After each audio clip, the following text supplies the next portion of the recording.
Amigas y amigos de Cartago, un encuentro rápido ya entrando en este 2025. Hay un tema que a mí siempre me persigue, me atraviesa, creo que es una de las aristas por las cuales entendemos gran parte de la crueldad en la que se cimenta nuestra sociedad de depredadores y depredados, que tiene que ver con la situación dentro de las unidades, de las cárceles, de las comisarías.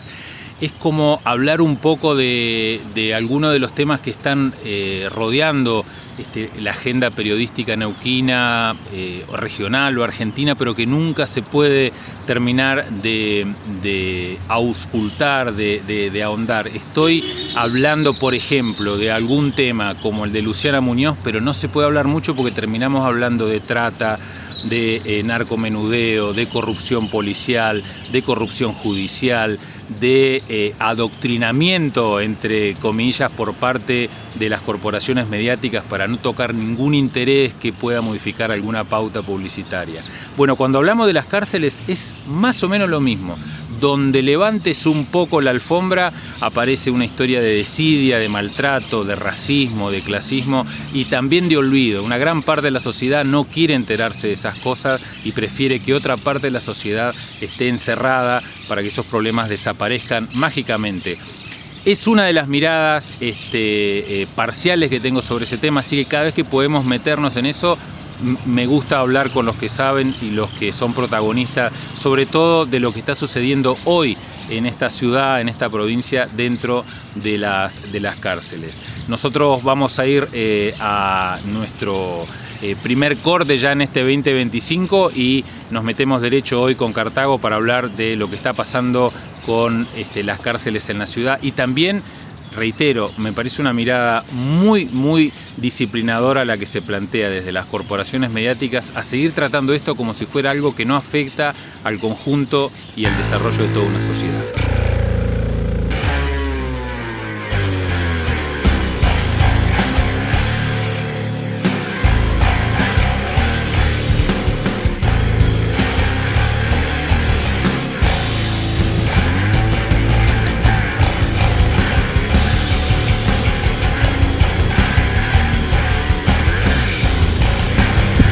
Bueno, Roberto, gracias por la paciencia, por atendernos un enero, más allá que el programa va a quedar dando vueltas.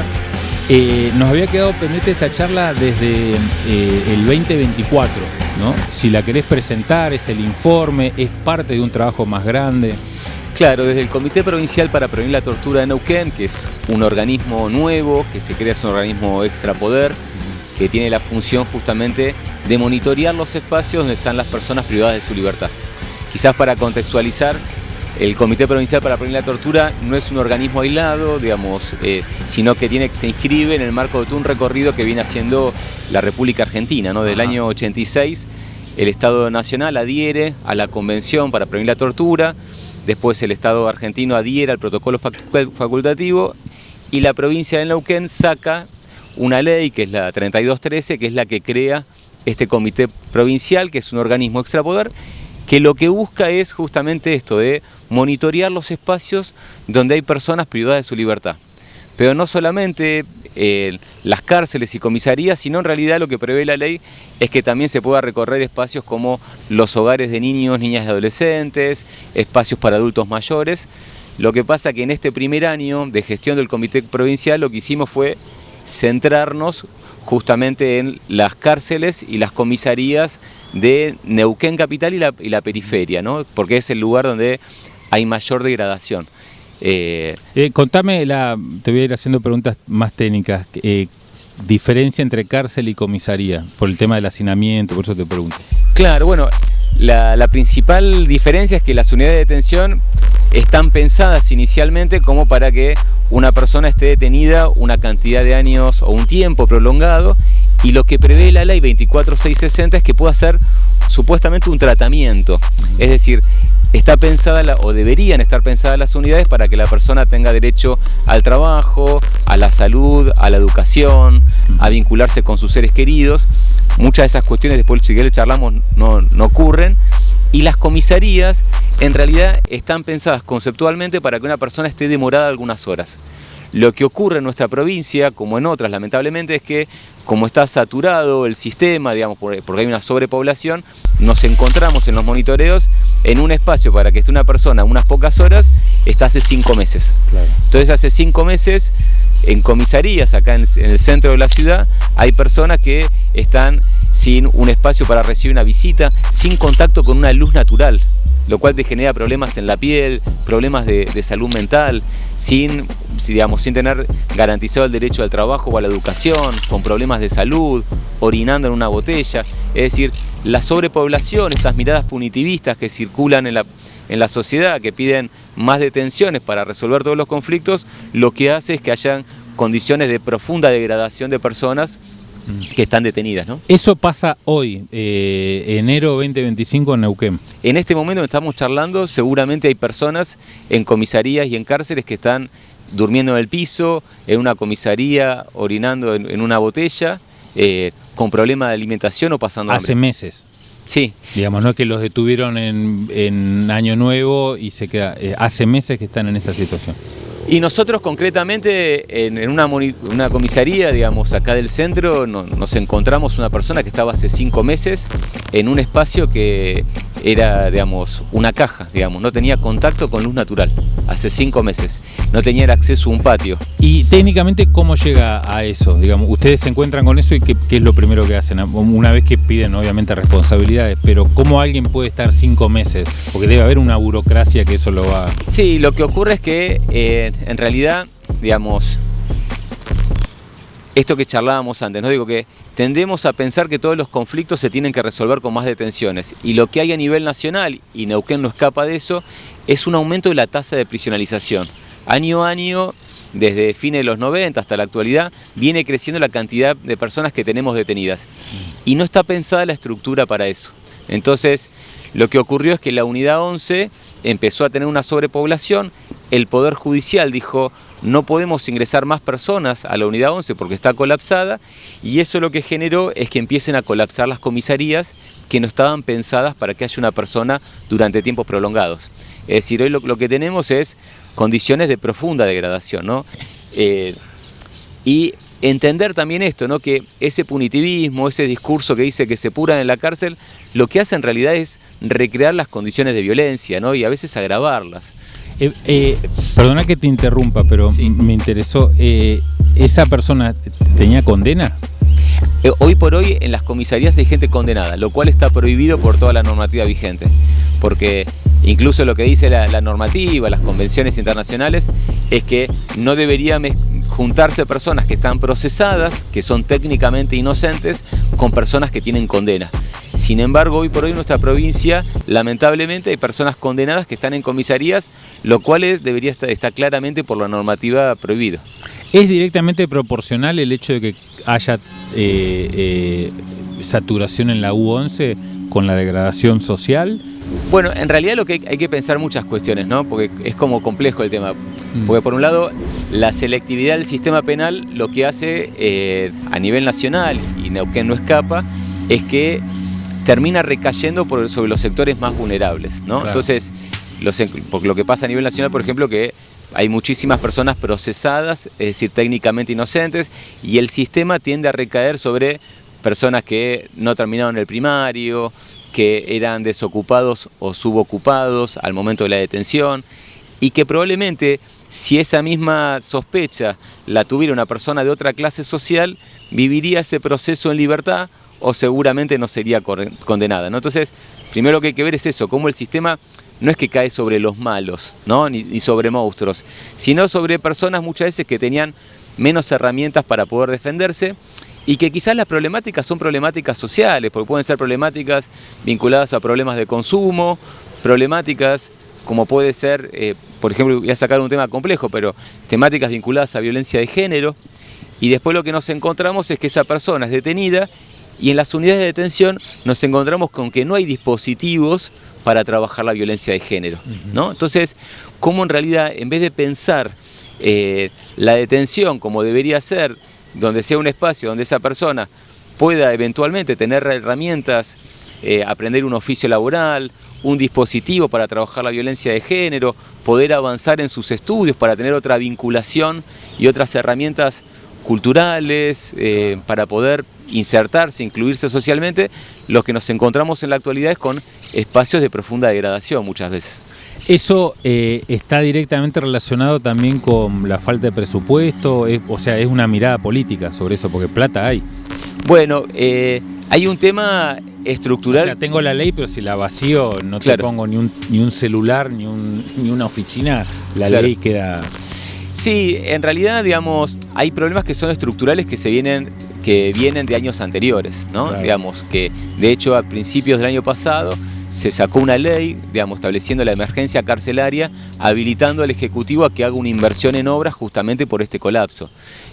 Lo que nosotros nos encontramos es que en los distintos monitoreos que hicimos a lo largo del año, nos encontramos con estas situaciones de degradación. Hay obras que se están realizando, pero la verdad es que no vienen a dar no van a la velocidad que necesita la situación de emergencia en la que estamos, ¿no?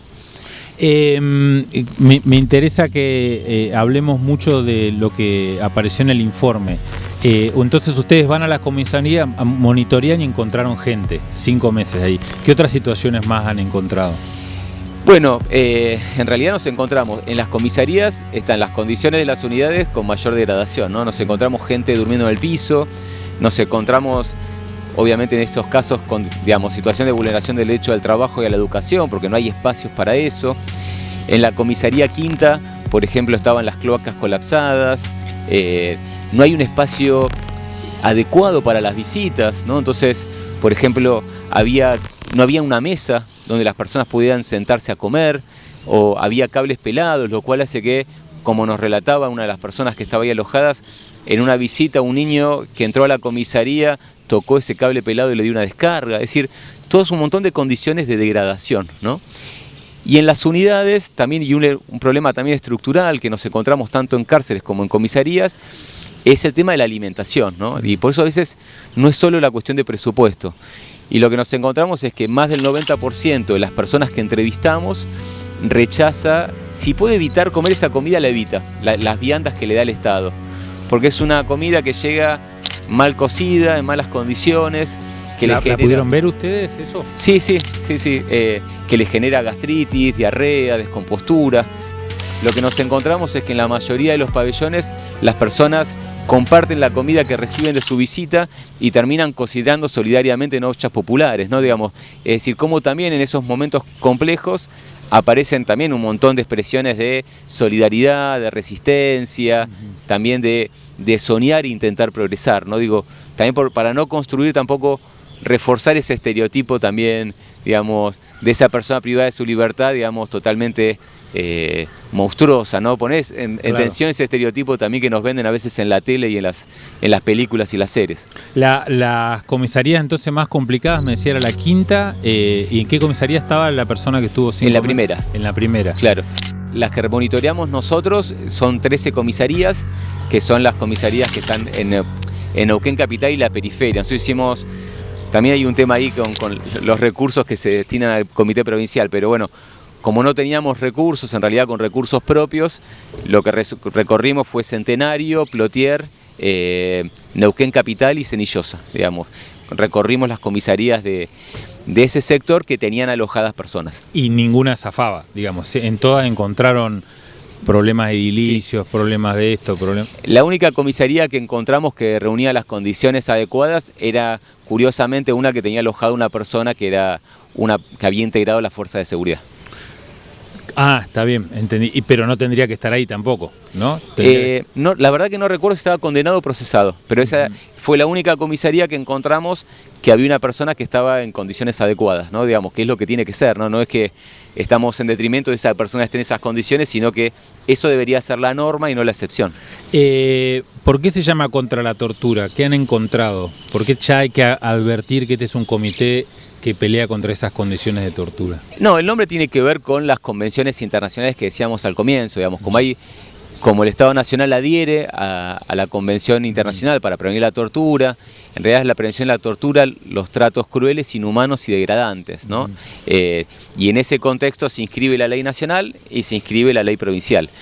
Y en realidad cuando pensamos en en situaciones degradantes tiene que ver con esto, ¿no? Con la vulneración de derechos. Porque lo que sí hay que señalar, y es importante siempre decirlo, es que el único derecho que perdió la persona que está privada de su libertad es la libertad ambulatoria, ¿no? Después esa persona tiene derecho, y así lo establece la ley nacional y las convenciones, al trabajo, a la salud, a la educación, a verse con sus seres queridos, y garantizar todos esos derechos son los que justamente le brindan herramientas a esas personas para que cuando recupere la libertad tenga más herramientas para vincularse. De hecho, esto no es una opinión, está estudiado, ¿no? Digamos, lo digo para ilustrarlo, digo, las personas que estudian en el centro universitario que está en la cárcel de Devoto tienen una tasa de reincidencia muchísimo más baja de los que no pudieron pasar por ese espacio. Si se cumpliera la ley, cosa que acá no ocurre, vinculada al derecho al trabajo, si una persona aprende un oficio, si una persona se vincula con un mundo productivo, si cobra y se le reserva parte de esa plata, como dice la ley, como un fondo de reserva para que cuando recupere la libertad no esté desesperado, esa persona seguramente va a tener más herramientas para revincularse. Contrariamente a lo que pensamos, los discursos que dicen que se pudran en la cárcel, hay que meter a todos en cana, lo que hace es agravar las condiciones de inseguridad y violencia en la sociedad. ¿Se entiende? Digo, cómo el discurso punitivista y violento en realidad recrea y aumenta las condiciones de violencia en nuestra sociedad. Sí, igual tenemos en cuenta que esa mirada violenta, salvaje, completamente primitiva, se llevó el 56% de los votos, y es probable que este año sea reivindicado, ¿no? En estos actos cada vez más circenses en lo que se transforma, ¿no? Las elecciones. Lo digo porque eso va tamizando también, ¿no? Va en un sentido común cada vez más nefasto de que el que las hace las paga, salvo obviamente si es Macri o si es alguien claro, que intocables, ¿no? Sí, o sí, gente del poder. Pero me refiero que hay un discurso de que se pudran en la cárcel está llena de pobres, lo que me estás contando, lo que nos contaba Néstor el año pasado cuando hablamos también sobre lo que pasa dentro de las unidades Neuquén, y a eso iba, ¿no? Cómo ustedes desarrollan esta labor casi como los últimos cristianos frente a la leonera, ¿no? Ahí aguantando porque la mirada es absolutamente despreciativa, incluso por qué tienen que tener derechos, por qué tienen... Y eso incluso potenciado, ¿no? por los mal llamados medios de comunicación que ahora son unidades financieras de grandes corporaciones. Sí, claramente, digamos, hay discursos que circulan en la sociedad, exacerbados de los medios. Que viene hace rato igual, ¿no? Sí, no sí. Es con Milei, ¿no? Sí, y que tienen una funcionalidad, ¿no? Porque digo, si uno construye ese chivo expiatorio a un otro como un enemigo, ¿no? En realidad perdemos de vista quizás otros problemas estructurales que tenemos como sociedad. Es decir, vemos a un joven en situación de pobreza como una amenaza y perdemos de vista quizás la fuga de capitales, el lavado de dinero, delitos más complejos, así como no muchas veces corremos el foco y se instalan determinados discursos en torno a los pueblos originarios, quizás me estoy yendo un poco de tema, y se pierde de vista cuando determinado territorio es ocupado por una multinacional, ¿no? Digamos, es decir, esa función que cumple ese discurso que construye un chivo expiatorio, un otro, que funciona un poco como una cortina de humo para corrernos de vista de los problemas estructurales.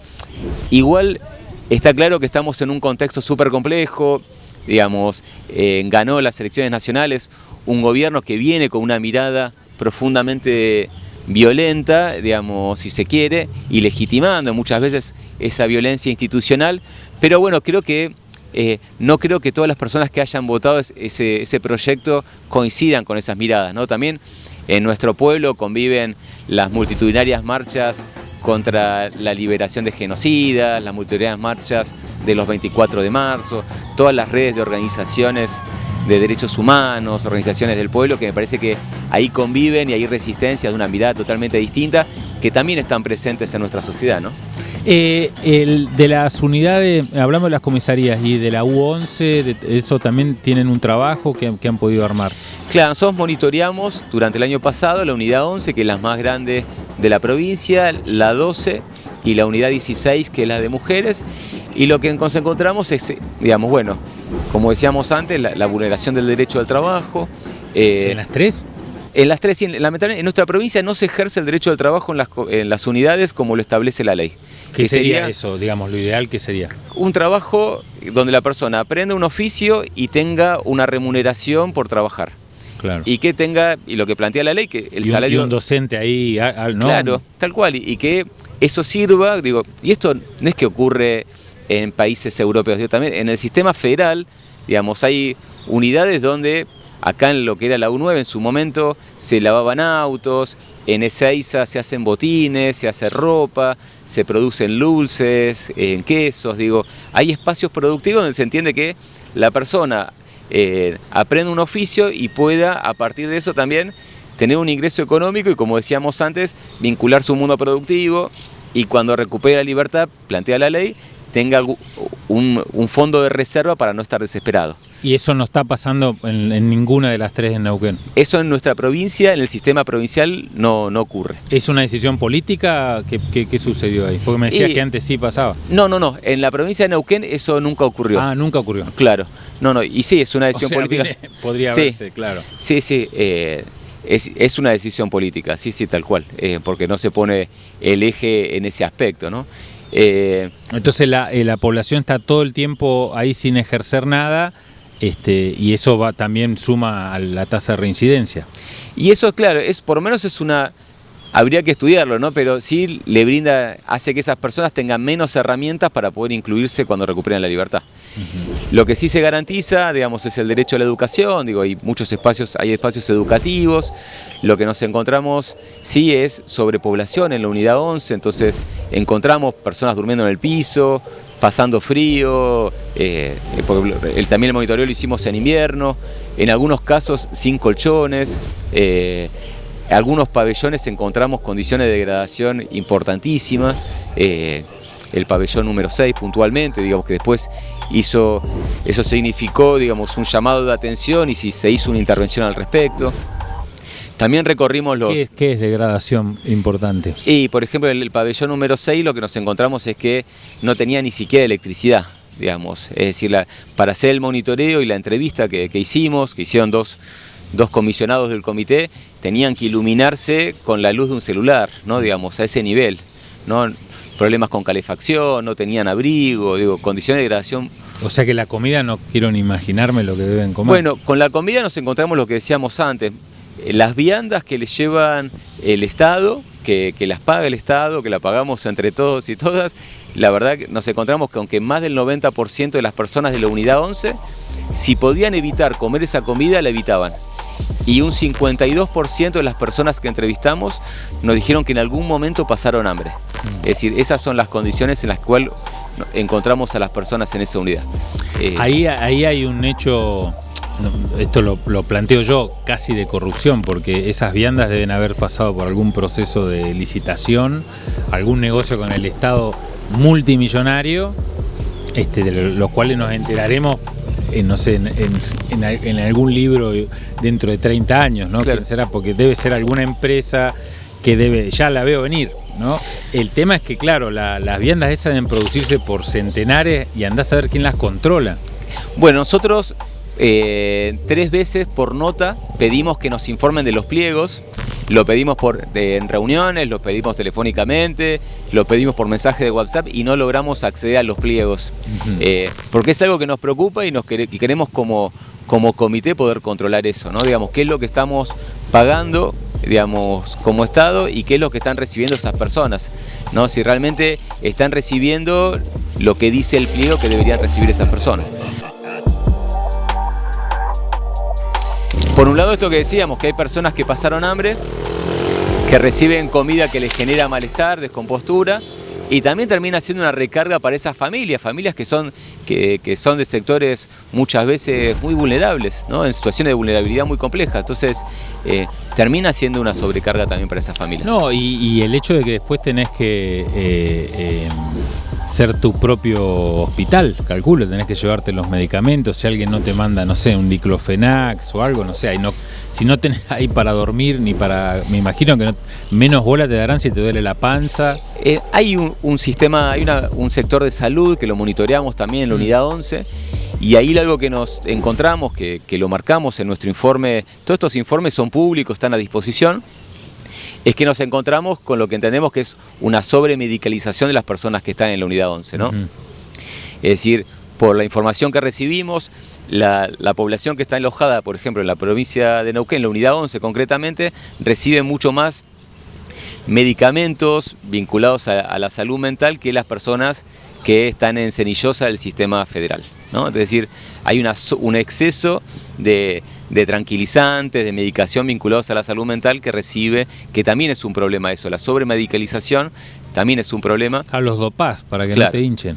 Tal cual. Es decir, es un tema también para poner ahí la lupa y seguir observando. ¿Y la U16 de mujeres qué encontraron? Bueno, en la unidad 16, digamos, encontramos situaciones parecidas, pero al ser una unidad mucho más chica y la población mucho menor, las condiciones son mejores, ¿no? Digamos. Es decir, esto hablábamos de que no se ejerce el derecho al trabajo, de que los problemas con la alimentación están presentes, pero no hay sobrepoblación, encontramos sobrepoblación en la unidad 16, lo cual hace que las condiciones sean mejores. Lo que sí, digamos, algo que nos preocupa, digamos, es que se plantea, digamos, para este año avanzar con el narcomenudeo, ¿no? Y muchas veces esas políticas terminan recayendo en mujeres en situación de pobreza, que son las que a veces trasladan quizás alguna droga, ¿no? Entonces nos preocupa que si la provincia avanza con el narcomenudeo, esa situación que hay actualmente en la unidad 16, donde no hay sobrepoblación, se complique por el aumento de detención de mujeres en situación de pobreza. Sí, aparte, como si hay algo que a mí me llama mucho la atención siempre que se habla de estos temas con especialistas, es cómo entra la droga a la provincia. Claro. Digamos, que entra por un plato volador, por dónde entra. Entonces, vos no podés entrar un chivo, no puede entrar carne con hueso, de hecho la detectan y fíjate, sí se puede entrar. Y después, por eso digo, cuando uno habla de políticas carcelarias, no quiero sobrecargarte con el informe, digamos. Me refiero a que es una intersección de un montón de puntos en donde sí o sí hay corrupción. Esto es imposible de que a vos no te manden el pliego sin entender que hay alguien que dijo no le den bola. Digamos, a eso voy, digamos. Siempre hay una intersección, no un punto, una intersección de mucha recta en la que aparece la corrupción clásica del MPN y bueno, todo el sistema feudal, los funcionarios acomodados y después esa mirada que yo creo, ahí sí que Milei les hace el trabajo sucio en términos ideológicos, no es decir, bueno, ahora sí puedo sacarme la careta y decir, la verdad que no me importan los presos, claro, no me importan la educación ni nada, que se mueran, digamos. Como ahora está eso bancado culturalmente, está de moda ser nazi, entonces pareciera que ellos tienen ahora las manos abiertas. Me refiero cuando habla de narcomenudeo, digamos, claro, que el sistema judicial o penal en Neuquén hable de eso como si fuéramos un ejemplo de algo. Digo, tenemos un fiscal que habló de que acá estaba la RAM y pasó sin pena ni gloria, nadie le reclamó, che, todas esas acusaciones que se cayeron, todo ese discurso armado y siguen, ¿no? Por eso me hago hincapié, están llenas de pobres las cárceles. Claro.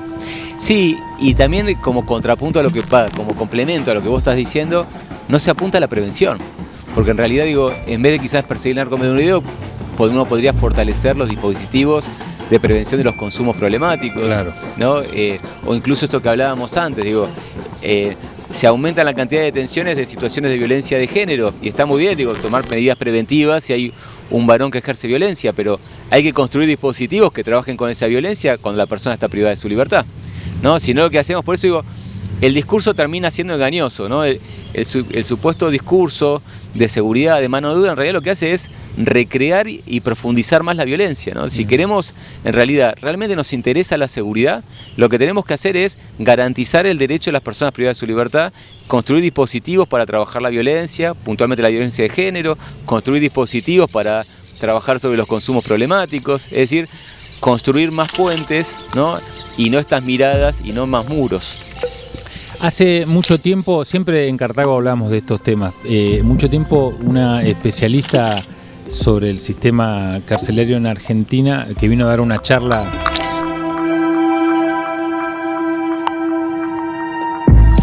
y siempre nos dejó flotando una frase que era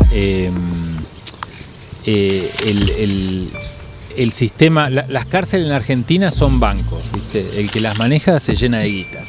Entonces yo le preguntaba, pero no, si uno ve, no, me dijo, eso es lo que ves en el preso, en el interno, en la interna, lo que sufre. Entran, entonces nos daba ejemplos, ¿no? Concretos de Santa Fe, no sé, un montón de unidades, camiones con vaquillonas, ¿viste? Y me decía, y los internos jamás comen carne, me decía. Claro. Entran colchones nuevos, los internos duermen con una goma espuma. Y siempre nos dejaba eso, detrás de la cárcel hay un gran negocio, hay mucha plata, eso que no hay plata, no, se desvía.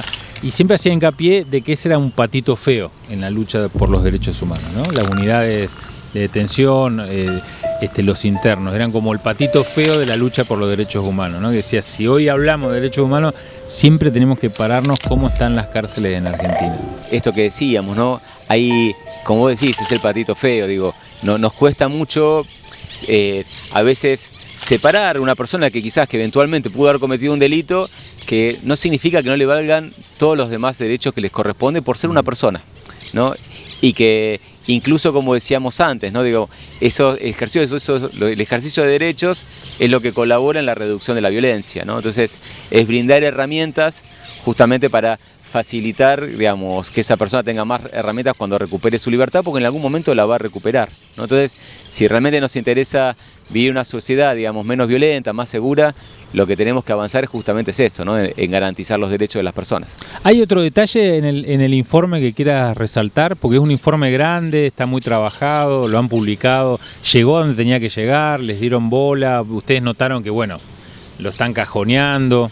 Bueno, nosotros lo presentamos a fines de año a los 3 poderes del Estado. La verdad que fue interesante la presentación, se hizo en la legislatura, hubo autoridades del Poder Judicial, hubo diputados y diputadas, hubo personas también del Ejecutivo, autoridades de la policía, así que la verdad que en ese sentido entendemos que le dieron un valor de importancia y muchas de las recomendaciones, algunas más sencillas, otras más complejas, se fueron teniendo en cuenta, digamos, por ejemplo, para decir algo sencillo, revisamos también los tanques de agua de las unidades, ¿no?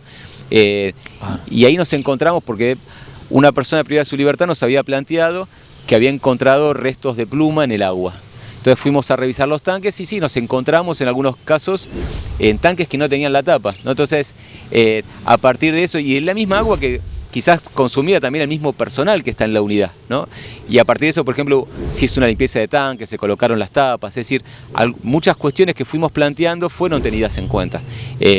Obviamente hay problemas estructurales que son más complejos o que responden a intereses más complejos para resolverse, ¿no? Entonces, bueno, pero bueno, lo que sí pensamos que el comité juega un rol importante porque es un organismo extrapoder que viene a marcar justamente las deficiencias que están cometiendo los distintos poderes del Estado y tiene una facultad única que tiene que ver con esto, de poder ingresar a todos los espacios donde hay personas privadas de su libertad. Entonces podemos ingresar hasta en cualquier celda, revisar los tanques de agua y no nos pueden prohibir el acceso. Entonces eso es un organismo que ese mismo monitoreo previene en algún punto la violencia, ¿no? Porque es esa presencia de que saben que en cualquier momento puede ir el comité a hacer un trabajo.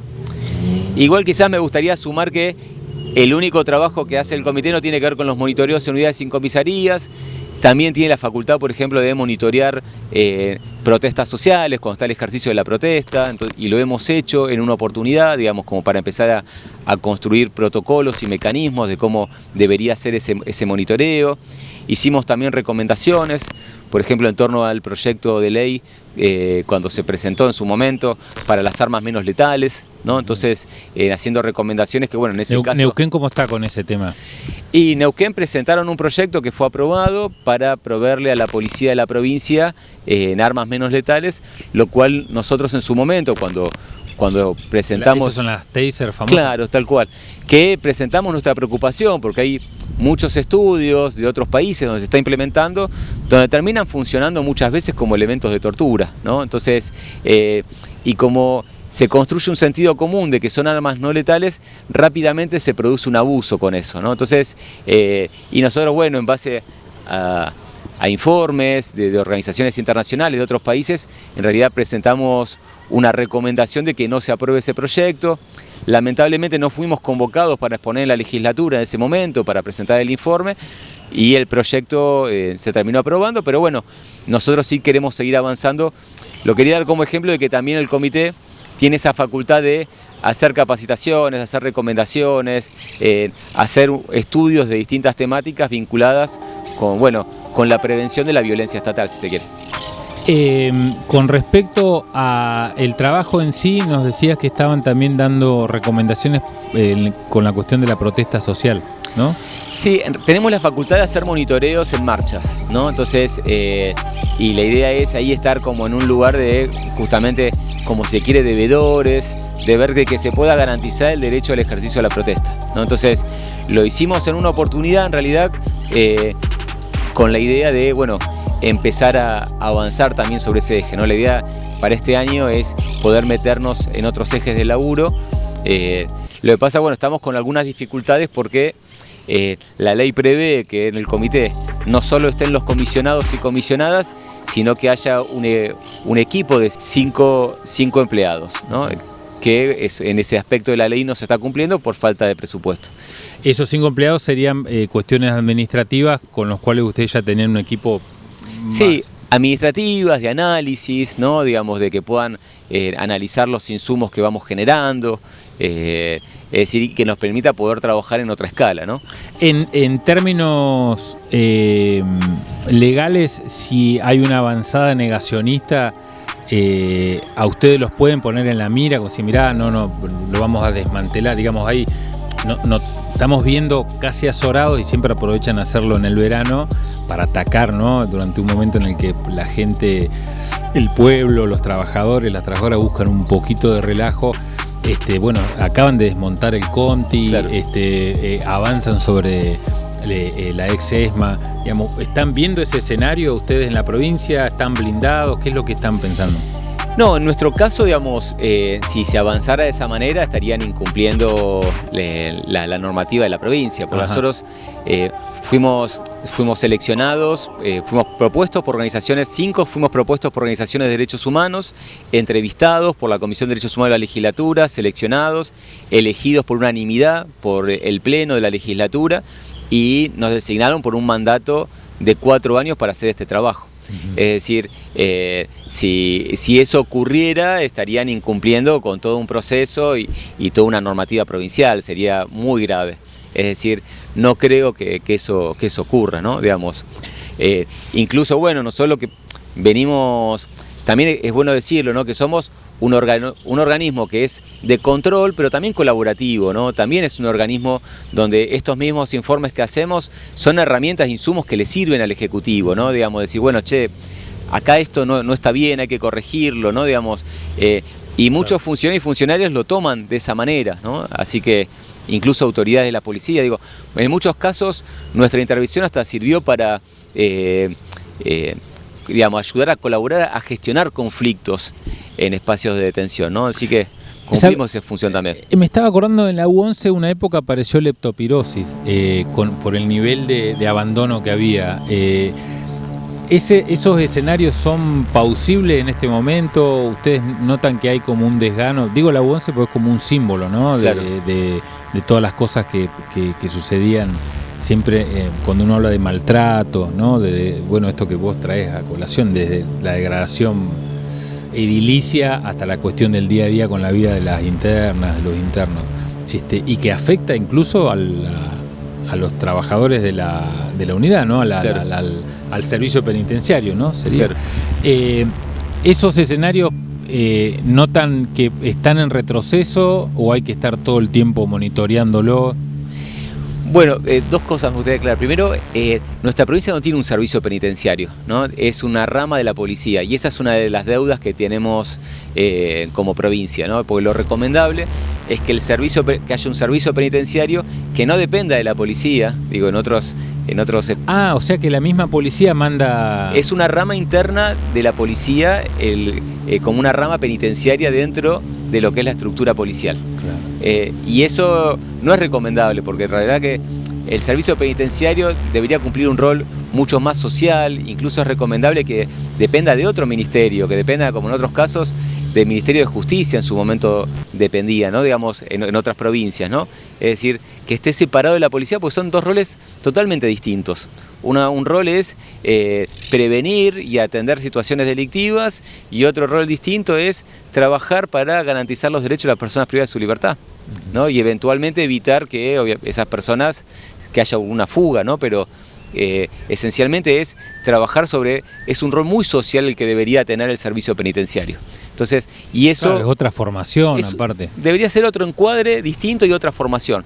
Mirá. Porque incluso lo que puede ocurrir que quizás un trabajador de la policía que tuvo un conflicto con una persona y que presuntamente cometió un delito y después... se las cobra adentro. Y después, claro, entonces ahí debería ser claramente dos sectores del Estado distintos, totalmente distintos. Y eso hoy por hoy no sucede, ¿no? Digamos, y es algo que es recomendable que ocurra. Hubo distintos proyectos para crear servicios penitenciarios, nunca ocurrió todavía en nuestra provincia. Y en relación a la higiene, lo que planteabas, otro elemento común que encontramos en la mayoría de los espacios de detención es que había un pedido de que los elementos de higiene son escasos, ¿no? Y esos elementos de higiene escasos, sumados a la sobrepoblación, hace que muchas veces las condiciones no sean higiénicas. Las cárceles no son sanas y limpias como establece nuestra Constitución Nacional, ¿no? Digamos, así que sí, digamos, son digamos, cuestiones que hay que estar atentos. Por eso nuestro objetivo como comité también es volver a monitorear esos espacios y hacer un seguimiento de cómo van las distintas cuestiones que fuimos observando y que le dijimos al Estado, bueno, fíjense que acá hay un problema, ¿no? Las edades, ¿tienen algún estudio sobre eso? ¿Cada vez hay más chicos jóvenes? ¿Hay una población adulta mayor? ¿Qué idea tienen? Mira, no te podría decir el número exacto ahora, pero históricamente y en general siempre las personas que están privadas de su libertad son jóvenes, ¿no? Digamos, jóvenes, varones, argentinos, en situación de pobreza sería como el lugar común generalmente de las personas privadas de su libertad, ¿no? Y Neuquén no escapa a eso, en general son jóvenes. Y obviamente con una serie de deficiencias en lo que tiene que ver con los estudios, ¿no? Muchos no han... Claro, sí, si uno se fija, si alguien quiere profundizar, están los datos del SNEP, que son los que publica el Ministerio de Justicia de la Nación, tiene datos de todas las provincias, donde ahí se da cuenta de eso, ¿no? De que la mayoría o no terminó el primario o apenas logró terminar el primario, ¿no? Entonces, por eso digo, en realidad uno podría pensarlo, ¿no? Como hay personas donde el Estado estuvo totalmente ausente durante sus primeros años de infancia, de adolescencia, y de repente el Estado aparece, digamos, desde un lugar policial, controlador, ¿no? Digamos, en un lugar total, ¿no? Entonces... ¿Estos informes cada cuánto los van a estar publicando? O sea, los monitoreos más o menos cada cuánto se realizan, el informe es una vez al año. Hay un informe anual que se presenta a los tres poderes, que es como un informe global de todo el trabajo que se hizo en el año, que fue lo que hicimos en diciembre. Y después lo que sí hacemos es, intentamos hacer que apenas terminamos un monitoreo de una unidad, como pudo haber sido la 11, procesar lo más rápido posible esa información para poder señalar, digamos, para presentarlo a los distintos poderes, qué es lo que nos encontramos, ¿no? Si hay situaciones que encontramos de urgencia, las planteamos antes, obviamente, cuando hay alguna situación que nos llama la atención, que nos parece de gravedad, ya sea por la salud de una persona o porque hay una situación grave, ¿no? Digamos, que sea urgente la necesidad de intervención. Y son públicos, ¿no? Están colgados en la red. Son públicos, si se entran a las redes del Comité Provincial para Prevenir la Tortura de Neuquén, ahí pueden acceder al informe anual y a los informes específicos de las distintas comisarías y unidades y también las recomendaciones que hemos sacado.